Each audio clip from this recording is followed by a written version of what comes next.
வணக்க தலைவரே, வீடியோ பார்க்குறீங்களா? இந்த வீடியோ முழுசாக பாருங்கள். பிடிச்சிருந்தா சப்ஸ்கிரைப் பண்ணிக்கோங்க.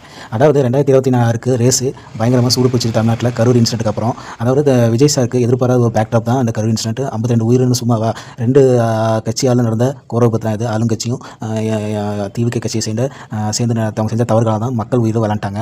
அதாவது ஏன் சார் நீங்கள் திமுக கட்சிக்கு நீங்கள் எதிராக சொல்கிறீங்கன்னா, திமுக கட்சியினர்களுக்கு ஒரு செல்ஃப் டிசிப்ளின் வேணும். சில பல தொண்டர்கள் மெச்சூரிட்டியாக ஹேண்டில் பண்ணுங்க, சில பல தொண்டர்கள் அன்மெச்சூரிட்டியாக இருக்காங்க. எது அன்மெச்சூரிட்டிங்கிறனா, ஒரு கூட்டத்தில் நம்ம பொறுமையாக இருக்கணும். ஓகேவா? கூட்டத்தில் அங்கே இங்கேன்னு ஏறிட்டு இருந்தால் அந்த கட்டை உடையும், ஸ்பீக்கர் உடையும், எல்லாம் உடையும். அதெல்லாம் அடுத்தவங்க மேலே விழும். அது ஒரு விபத்து கிரியேட் பண்ணும். அது நம்ம மேலே தப்பு இருக்கனால தான் ஆளுங்கட்சிக்காரன் ஒருத்தன் இறந்துற அப்புறம் 10 பேரை கூட கொள்கிற மாதிரி ஃப்ளாஷ் நியூஸ் போட்டுருவான். இதெல்லாம் நம்ம உஷாராக இருக்கணும். செல்ஃப் டிசிப்ளின்ஸ் ரொம்ப முக்கியம். இல்லைன்னா நம்ம கட்சியை நம்ம அடுத்த கட்ட லெவலுக்கு கொண்டு வர மாட்டோம். 234 தொகுதி இந்த தளபதி போகணும். தளபதி ஜெயிக்கணும்னா பொறுமை, செல்ஃப் டிசிப்ளின், கட்டுப்பாடு எல்லாமே இருக்கணும். கூட்டத்தில் குடிச்சிட்டுலாம் வந்தால் இந்த மாதிரி நம்மளுக்கு மிஸ்யூஸ் பண்ணுறவங்க நிறைய பேர் வருவாங்க. அதனால் நான் சொல்கிறேன், திமுக கட்சியினருக்கு இதுதான் அவங்க பேக்கப்.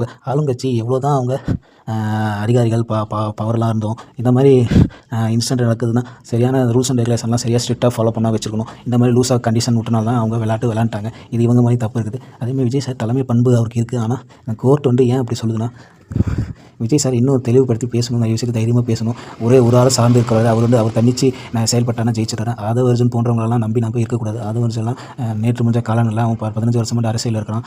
டிஎம்கேக்கு அவன் லாட்ரி பணத்து மூலியமாக நிறையா மறைமுக வேலை செஞ்சுட்டு இருக்கான். நிறைய கட்சிக்கு ப்ரொமோஷன் தான். டிஎம்கேக்கு லாஸ்ட் டைம் ஆட்சி பிடிக்க அவன் தான் ஒரு காரணமாக இருந்தான். இந்த அளவுக்கு வேலை செஞ்சவங்களாம் இங்கே வந்து சேரும்போது எந்த மைண்ட் செட்டில் இருப்பான் நீங்களே புரிஞ்சுக்கோங்க. உண்மையான தொண்டர்கள் நிறைய பேர் இருக்காங்க. அவங்களுக்குலாம் வாய்ப்பு கொடுத்தா அந்த இடத்துல நிறைய ஜெயிக்க வைக்க வாய்ப்பு இருக்குது.